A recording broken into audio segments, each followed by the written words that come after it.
Teman-teman sekalian yang dirahmati Allah Subhanahu wa taala, yang semoga selalu dijaga hatinya oleh Allah Subhanahu wa taala agar selalu thiqah billah, agar selalu percaya dan yakin kepada Allah Subhanahu wa taala. Karena kelemahan kita itu berawal saat kita mulai meragukan Allah. Dalam segala dinamika hidup, kita selalu butuh Allah. Kita butuh Allah ketika Allah kasih kita ujian. Bahkan tetap kita butuh Allah ketika Allah kasih kita nikmat. Kalau kita butuh Allah saat diuji, agar kesabaran kita terjaga.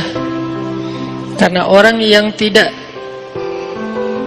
ditemani atau dibersamai oleh Allah Subhanahu wa taala ketika dia sedang diuji, maka dia akan mudah untuk berkeluh kesah, bahkan berputus asa.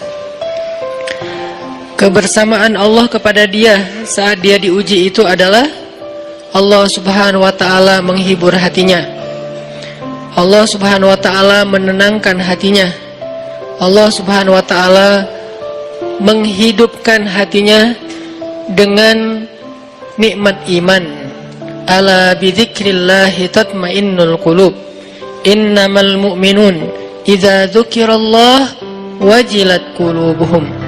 Bukankah dengan mengingat Allah hati menjadi tenang? Dan orang yang beriman apabila diingatkan dengan nama Allah, disebut nama Allah, maka hatinya akan bergetar. Ini bentuk Allah membersamai hambanya ketika dia dalam keadaan diuji.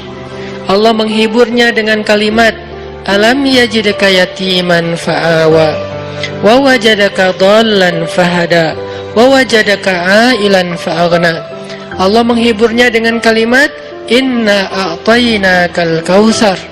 Allah menghiburnya dengan kalimat, kalla saya'lamun summa kalla saya'lamun.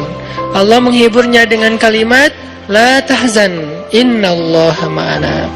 Ini adalah ketika Allah membersamai seorang hamba saat dia dalam keadaan diuji.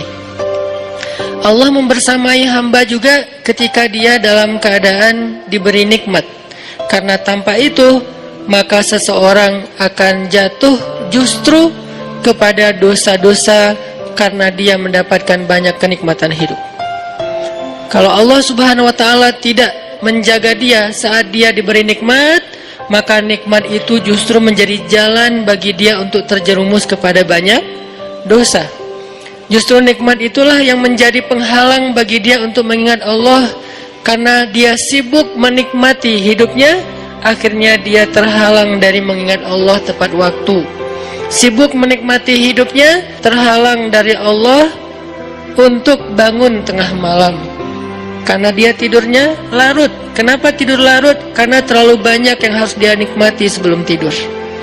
Dia bisa makan-makan, dia bisa jalan-jalan, dia bisa ngopi, dia bisa ketemu teman, dia bisa belanja.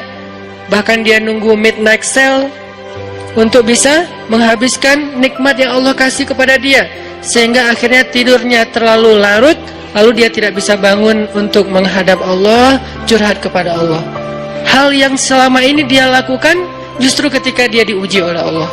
Ketika diuji oleh Allah, mudah bagi dia bangkit tengah malam, curhat, sujud panjang, menangis dalam doa. Ketika Allah kasih nikmat, curhatnya hilang, malamnya lelap, sampai bahkan subuhnya juga kelewat. Ini kalau Allah nggak membersamai seorang hamba ketika dia diberi nikmat.